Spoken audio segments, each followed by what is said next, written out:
Assalamualaikum, hai semua, apa khabar korang? Terima kasih sebab sudah klik video ini dan jangan lupa tekan tombol subscribe. Kembali lagi bersama saya AA berbagi info dan kisah menarik. Oh, sebelum tu jangan lupa tekan tombol subscribe, tekan loncengnya juga. Okey, kisah seram kita pada kali ini adalah kisah seram yang disharekan oleh salah seorang hamba Allah ni, yang mana saya akan bagi nama samaran dia sebagai Eliza. Jadi kisah seram ni kisah pengalaman dia sendiri yang pernah dia alami pada tahun 2013 di salah sebuah hotel di Kota Kinabalu. Sesuai dengan tajuk lah kan, pengalaman seram bilik hotel 705. Cuma dia tak cakap lah hotel apa yang dia menginap time tu. So, dah sedia? Jom kita mula. Okey, nak dijadikan cerita, hari tu dia nak pergi ke Kota Kinabalu. Tu katanya dari 3 hari sebelum dia bertolak tu, dia dah booking dah salah sebuah hotel yang ada dekat Kota Kinabalu sana lah. Dah tu, dia booking tu bukan booking online macam gitu je, sebab katanya dia siap call, dia siap cakap lagi dengan operator tu nak confirmkan sama ada bilik ataupun tak. Bila dah operator tadi sahkan yang memang ada bilik kosong, jadi dia pun tempahlah bilik tu kan. Cuma dia minta awal-awal lah yang dia nak tingkat yang non-smoking tu. Yelah, katanya dia memang plan untuk booking awal-awal, ialah 3 hari sebelum dia pergi kan. Sebab dia yakin pada hari yang dia nak pergi tu hari Sabtu. Jadi dia tahu kalau hari Sabtu je biasa ada event, lepas tu hotel akan penuh. Sebab itulah dia buat preparation awal-awal dah. Jadi pada hari Khamis tu dia bertolak daripada Labuan.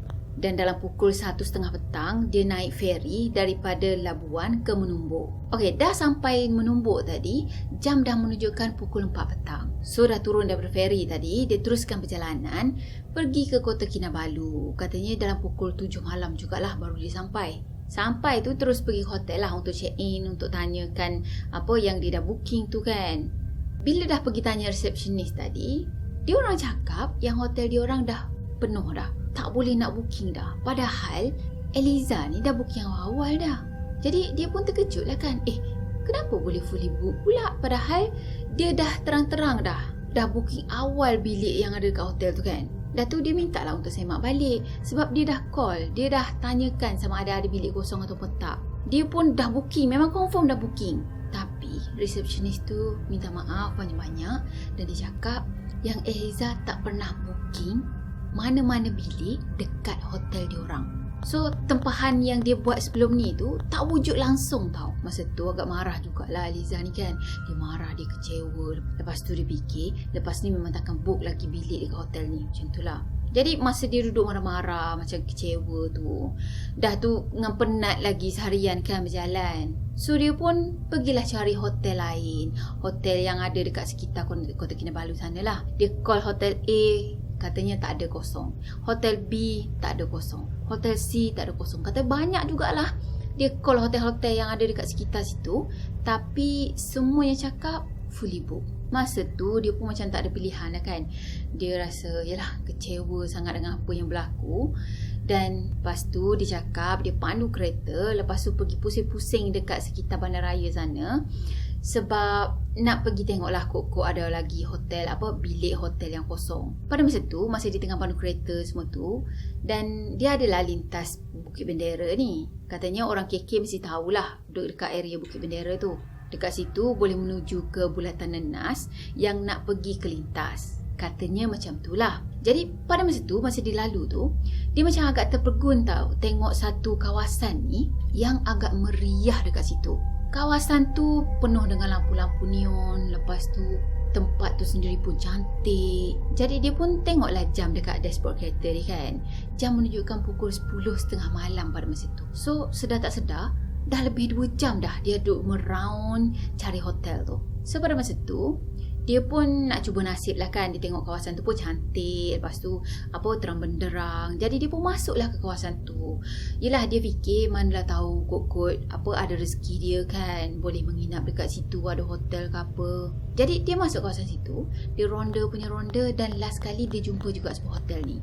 Nama hotel ni adalah Hotel Perkasa. Masa tu terfikirlah juga dia, tak tahu pula ada Hotel Perkasa dekat bandaraya sana. Tapi sebab dia terlalu penat sangat masa tu, dia malas dah nak. Yang paling penting dapat bilik, boleh tidur, boleh berehat. Jadi dia pun pergilah parking kereta dia dan masuk pergi ke kaunter hotel tu. Bila dah masuk ke dalam hotel tadi, dia perasan keadaan hotel tu sunyi je, tak ada orang tau. Tapi dia fikir, oh mungkin ni hotel baru lagi kot, tak famous sangat. Jadi sikit lah orang yang datang sini. Dalam fikiran dia tu macam gitulah. Dan dalam masa yang sama juga, dia nampak lah ada seorang je resepsionis yang duduk dekat kaunter sana kan. Dan resepsionis tu seorang perempuan tau. Dah tu dia pun pergilah tanya resepsionis tu, ada tak bilik yang kosong pada malam ni kan. Lepas tu wanita tu cakap ada kosong, tapi satu je yang kosong, iaitu bilik 705. Lepas tu resepsionis tu baru tahulah, cuma lepas tu resepsionis tadi beritahu, tapi malam ni je boleh menginap sebab esoknya tu dah fully book dah. Jadi sebab Eliza ni macam kepenatan sangat kan. Yelah, tak fikir panjang lagi dah. Terima je. At least malam ni boleh berehat. Dah, masa dia daftar dekat kaunter tu semua, dia adalah terperasan ada satu bunga ni tau. Bunga tu ada dekat kaunter tu juga. Dan bila dia tengok bunga tu, macam sekilas lalu macam itu, dia rasa macam terpegun tau tengok bunga tu. Dia terfikir juga, macam pernah lihat tau bunga ni. Tapi dia tak ambil pot sangat lah. Dia cuma macam sekilas lalu macam tu je. Lepas dah daftar, lepas dah dapat kunci bilik dah, dia pun pergilah ke arah kereta balik kan. Katanya dia pergi parking kereta dekat tempat yang sepatutnya.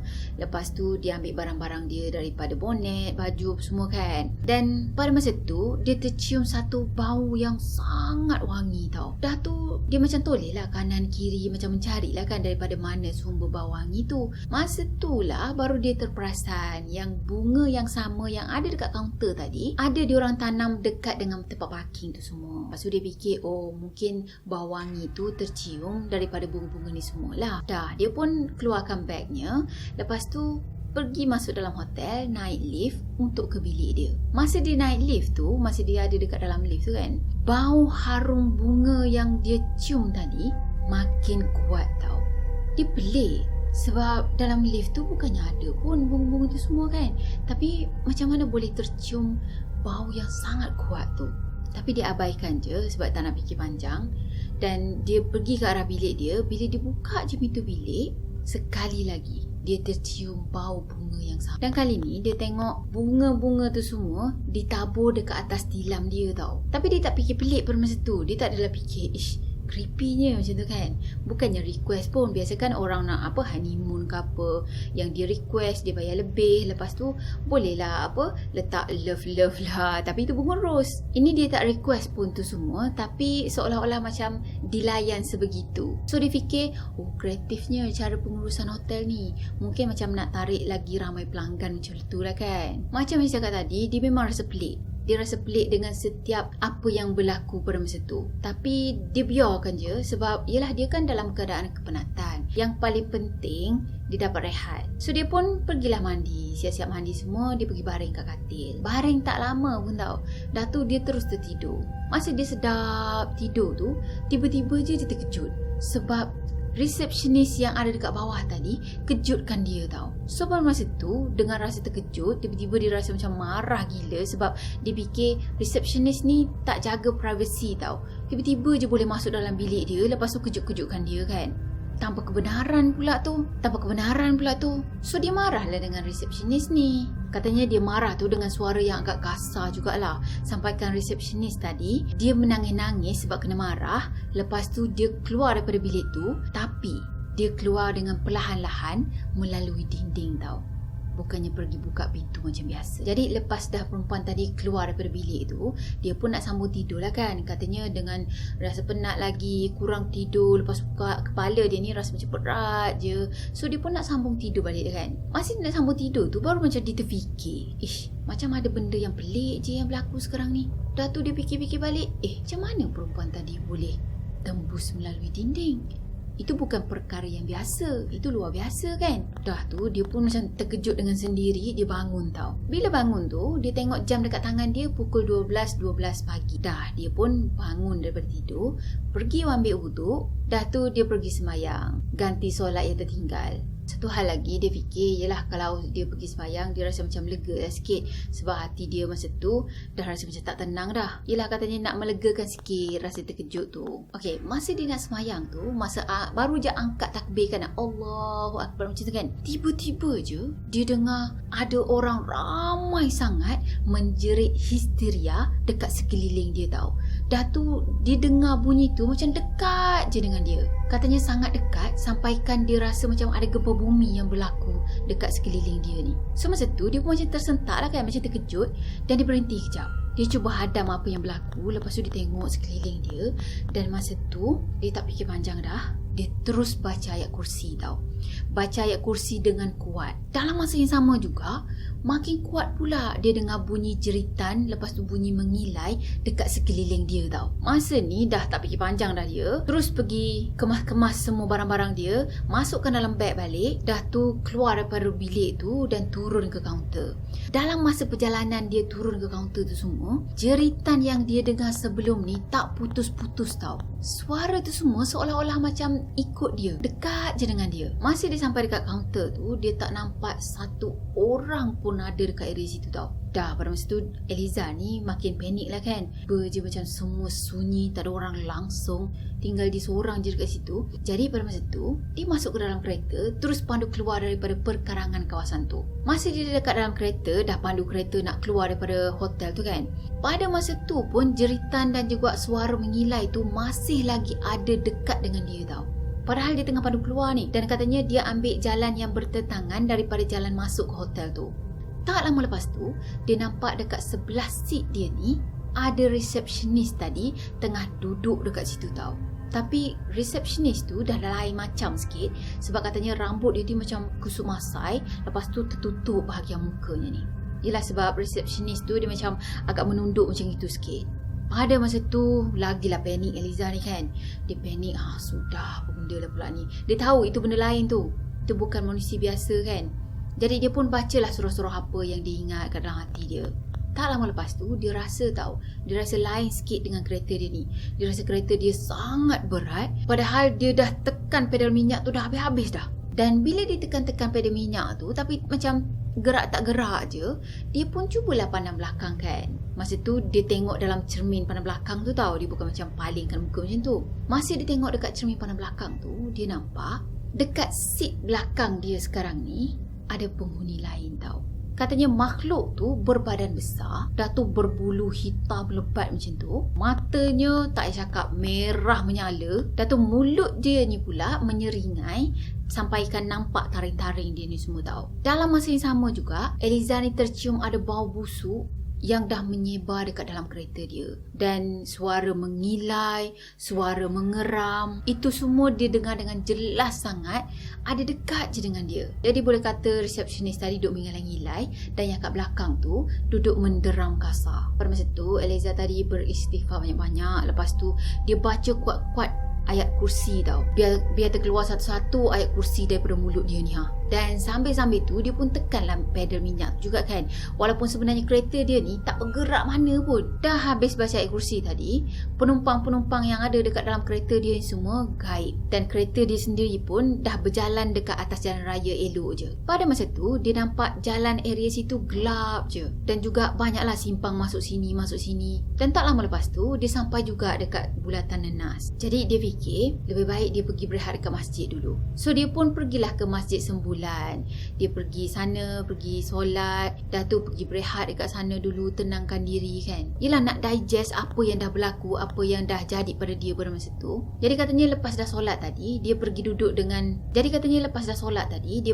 dengan apa satu kalangan jemaah masjid ni yang tengah beriktikaf dekat masjid sana. Dan tak lama lepas tu adalah seorang pakcik ni datang tegur dia tau. Dah tu pakcik tu tanya, kenapa anak ni macam bau pelik kan. Lepas tu pakcik cakap dekat belakang dia tu, bajunya dekat belakang tu penuh dengan kotoran lumpur. Jadi Eliza tadi pun terus tengok keadaan dia sekarang ni. Tengok seluar dia, tengok baju dia, lah kotor, penuh dengan lumpur. Lepas tu ada bunga-bunga putih tu tau. Kelopak bunga putih tu penuh dalam poket seluar dia. Pakcik tadi pun tanya lagi, anak ni macam baru je menempuh satu perjalanan yang bukan bersifat duniawi.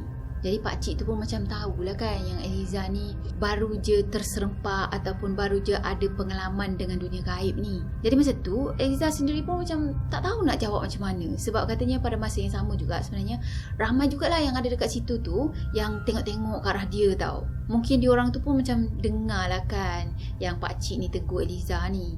Tambah pula keadaan Eliza yang kotor macam gitu, naik atas masjid pula. Dah tu paling penting baru lepas sembahyang tau. Jadi dia sendiri pun tak perasan kata dia dalam keadaan kotor macam gitu. Jadi Eliza ni pun tak naklah jadi tumpuan dekat situ. Dia pun ajaklah pakcik ni keluar daripada masjid tu, pergi ke kereta dia. Dan dalam perjalanan pun dia macam ada cerita lah sikit dengan pakcik ni apa yang dah berlaku. Sampai je dekat parking tu dia jelaskan lebih lanjut daripada awal sampai akhir apa yang dah berlaku pada diri dia. Jadi pakcik tadi minta Eliza ni untuk pergi ke kereta. Tunjuk kat dia lah kereta mana yang Eliza punya kan. Lepas tu dah sampai kat kereta tu, pakcik tadi ada baca-bacakan sesuatu. Dah tu pakcik tadi minta supaya Eliza ni pindahkan batu nisan yang ada dekat belakang kereta Eliza ni. Eliza sendiri pun macam terkejut tau. Dah sejak bila pula ada batu nisan dekat sini? Sebab setahu dia tak ada ambil mana-mana batu nisan pun. Dan sebelum ni dia sendiri pun tak perasan kata ada batu nisan dekat dalam kereta dia. Yang dia tahu cuma ada makhluk-makhluk tu semua je. Jadi dia pun pergilah buka bonet kereta dia kan. Sebenarnya batu nisan tu ada dalam bonet tau. Dia bukan ada pada seat belakang tu. Jadi bila dah buka bonet belakang tadi, dia nampak memang betul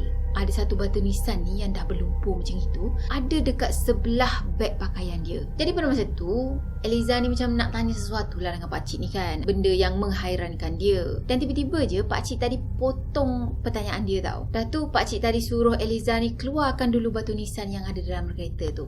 So Eliza pun macam ikut je lah apa yang pakcik tu suruh. Walaupun dia sendiri macam heran lah kan, macam mana boleh ada batu nisan tu. Dah tu dia ambil batu nisan tadi, dia bagi dekat pakcik ni. Dan tiba-tiba je ada orang tegur dia daripada belakang tau. Dia pun toleh lah belakang kan. Pada masa tu dia nampak ada seorang lelaki ni yang tegur dia. Dan lelaki tu sebenarnya adalah jemaah masjid yang dia nampak sebelum ni lah. Dan lelaki tu tanya, awak ada masalah ke? Jadi dia pun senyum je lah. Dia cakap ada hal sikit dengan pakcik ni. Dah tu lelaki tadi tanya, pakcik mana? Pada masa tu dia pun palingkan muka kan nak cari pakcik tu. Rupa-rupanya pakcik tu dah hilang dah. Dia sendiri pun macam heran. Macam mana pakcik tadi boleh hilang macam ni? Masa tu dia cakap habis meremang bulu roma dia semua. Ialah fikirkan apa yang dah berlaku pada dia pada malam tu. Lepas tu abang tadi pun ajaklah dia masuk masjid. Jadi abang tadi pun ajaklah dia masuk ke dalam masjid. Duduk masjid sana kan. So dia pun ambil lah baju-baju dia. Dia pergi mandi dulu dekat dalam tandas sana. Dan lepas mandi tu barulah dia join dengan abang-abang ni semua. Katanya pada masa tu diorang pergi solat taubat sama-sama dan dia minta petunjuk. Dan lepas selesai solat tu, abang tadi pun tegur dia. Katanya, saya tak tahu sama ada apa yang kamu alami ni betul ataupun tak. Tapi sesungguhnya makhluk dekat dunia ni bukannya manusia je. Ada juga ada kalangan jin dan juga iblis. Ada yang baik, ada yang jahat. Jadi apa yang jadi pada kamu ni, kamu jadikanlah sebagai iktibar je. Mungkin Allah nak tunjuk kebesarannya kepada kamu. Macam itulah dia cakap. Pagi tu dia nampak si kereta dia penuh dengan bunga putih tadi tau. Rupa-rupanya bunga putih tu adalah bunga harum sunda malam. Dah tu si kereta dia penuh dengan lumpur. Dan katanya dia dibagi satu air yang dah dibaca-bacakan. So dia bersihkan si kereta dia tadi dengan air tersebut. Lepas tu pergi bersihkan yang betul-betul lah. Jadi selama 4 hari dia ada dekat Kota Kinabalu sana, katanya dia lebih selesa tinggal dekat masjid. Yelah takut juga kan kalau pergi cari hotel yang lain, sekali dapat hotel yang lebih kurang sama 11-12 juga. Tak kenanya itu. And okeylah, saya rasa sampai di sini untuk video kali ini. Saya harap korang sukakan video ini. Dan macam biasa, kalau korang suka video ini, jangan lupa tekan tombol like, comment, share dan juga subscribe. Jumpa lagi di next video. Bye-bye. Assalamualaikum warahmatullahi wabarakatuh. Bye.